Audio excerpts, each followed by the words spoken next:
Hello there. I was hoping somebody would stop by.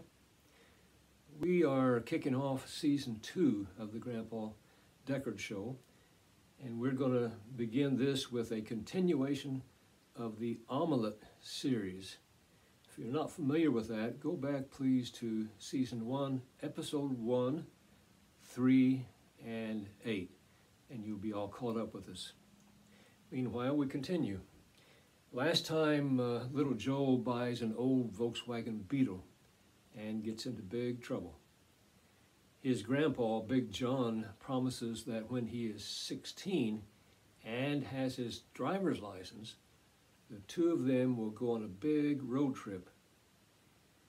Little Joe prayed for a growth spurt so that he could reach the pedals. And over the past 6 months, he got it. I've got a couple of pictures showing how he grew in that short of a time. The first picture is John and Joe in Saylorsville, Rhode Island, that's their hometown, at the museum of the largest things in the world. Funny thing is that their town is populated by the smallest people in the world. But here they are posing on the seat of the largest rocking chair in the world.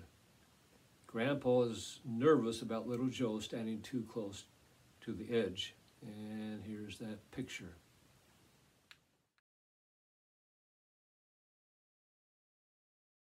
And now this second photograph, taken 6 months later, here they are standing next to the largest Christmas cactus in the world on top of the tallest plant stand in the world.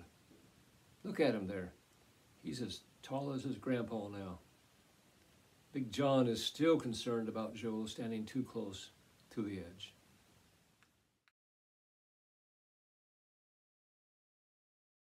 Okay, well, I hope you enjoyed those two pictures.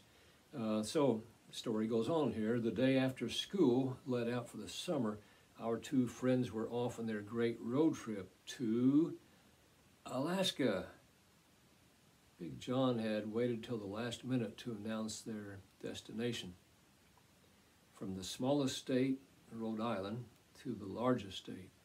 The journey would take them about 3 weeks as they planned to take in as many of the sights along the way as possible. They planned to camp out every night. They talked a lot about the beauties of God's creation. And sometimes they just gazed in wonder at the things that He had made.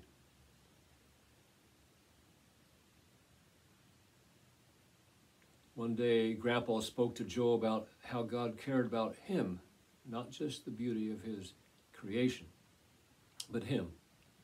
And as they were passing by a small lake, little Joe called out, "Stop the car." Grandpa pulled over. Joe said, "I want to show God that I care about him too." Then he asked his grandpa to baptize him in the lake. He did. Much later, Grandpa asked Joe what was the best part of our road trip. Without hesitation, he replied, "The day that you baptized me." I felt so good inside, like a brand new person. After that big event, they were back on the road, and Grandpa said he'd like to stay in an igloo for a few days when they finally got to Alaska. And when they finally did get there, they couldn't see any igloos anywhere.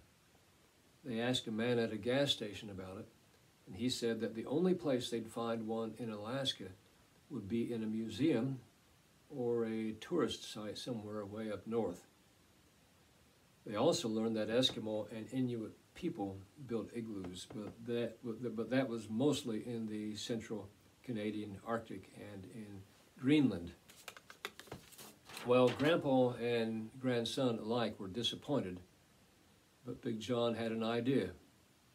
They stopped at a local grocery and bought 10 dozen eggs. Then they found, by the way, the clerk said, you two must be very hungry. But anyway, then they found a campground and paid for a campsite. They collected firewood and built a fire. John got his big skillet out of the car. Joe started cracking eggs into a very large bowl and whipping them up for omelets. They were not for eating, though. They were for building an igloo. You heard me right, an igloo. And here is what it looked like when they were finished.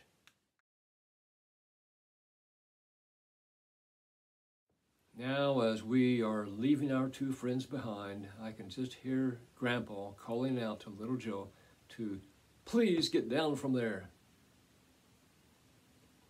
Well, thanks for stopping by today, and may God bless you.